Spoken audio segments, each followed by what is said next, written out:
Welcome back. Ang ating pong barya ngayon ay isang Estados Unidos Mexicanos.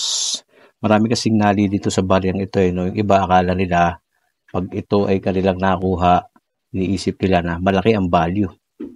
No? Yan. Yung reverse netong baryang ito, no? Estados Unidos Mexicanos. Sa harap niya, makikita mo kasi yung 100. No? Tapos yung sign na dollar. Kaya iniisip $100 coin.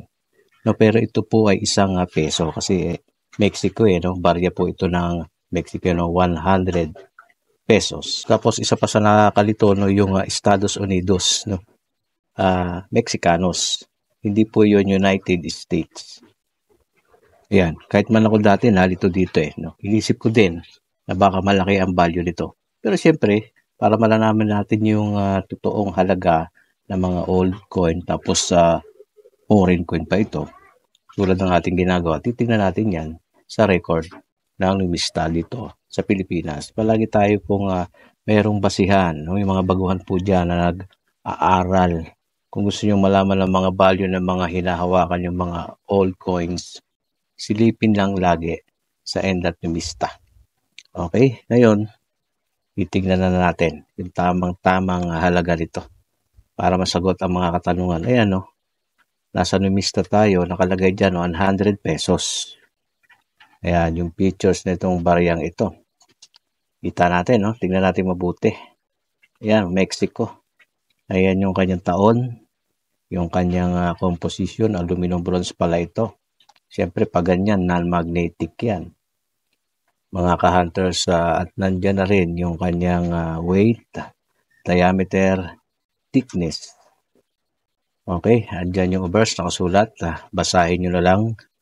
Tapos, yung lettering and sa kanyang reverse. Kung gusto nyo tumingin ng specification ng mga coins na hindi nyo kilala, tingnan lang sa end.numista.com kasi halos karamihan ng coins ay nandito na Di man talagang lahat, pero halos ay nandito na. No? So, titingnan natin yung kanyang value. At sigurado ako meron din variation yan. Hindi lang sa atin ang may mga variation. Siyempre sa ibang bansa din may mga variation din ang coin nila dyan. Ito yung ating hawak ko 1985 MO. Ayan siya. Tapos pala ng mintage nito. Nasa 300k plus pieces ang nagawa. At yan yung kanyang mga value. Sa good, sa very good, fine, very fine. Mababa lang. Kita naman No, meron din ito sa baba. Bali, dalawang 1985. Ibig sabihin, sabi ko nga kanina, may variation yan. Itong isa na medyo mas mataas na konti sa AU. 74 ang value No? Flat top 5. At yung isa naman ay curve. No? Pabaluktot yung linya. Sa taas ng number 5, titingnan natin kung anong hawak natin, kung anong uri ito. Ito ba yung curve o ito ba yung flat? Zoom natin yan para alam natin.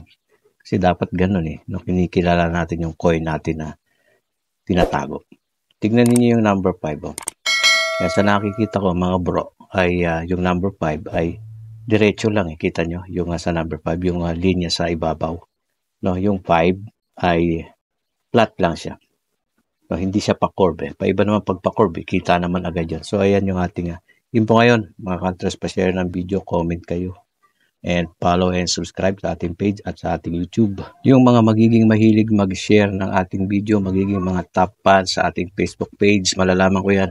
Ibigyan natin yan ng mga free layout. Kaya share nyo lang yung ating video Nang sa ganoon, maililista ko ang mga pangalan ninyo. Okay, mga top fan, mga sharer, kasi may mga badge yan.